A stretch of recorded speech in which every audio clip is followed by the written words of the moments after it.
నమస్కారం.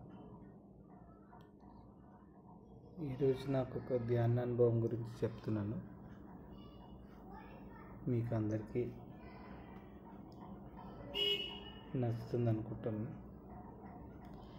భౌతికం సంక్లిష్టమైన క్రియలతో కూడుకున్నది.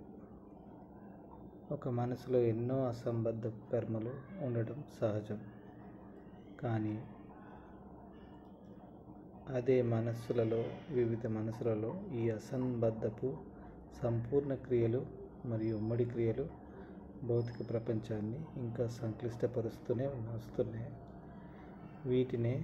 ఈ క్రియలనే మనం ఈ రోజుల్లో మానవ అభివృద్ధి అనుకుంటున్నాం.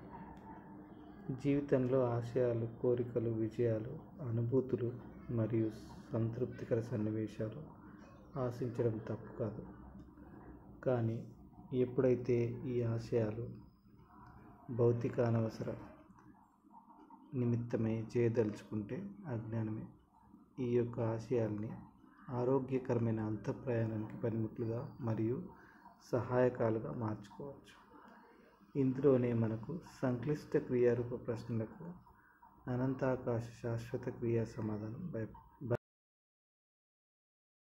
బయలుమే సమస్య అవధి సమాధానారంభంగా మార్పు చెందుతుంది. ఈ స్థితిని భైరవ స్థితి లేదా జాగృత స్థితి లేక ఎరుక స్థితి అని అనుకోవచ్చు.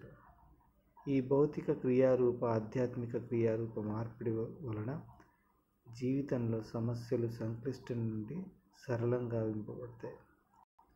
ఈ సరళత ఒక్క ఆధ్యాత్మిక పరిపూర్ణ సాధన వలన మాత్రమే పొందగలం. జీవితం సరళం కానీ మనస్సు సంక్లిష్టం.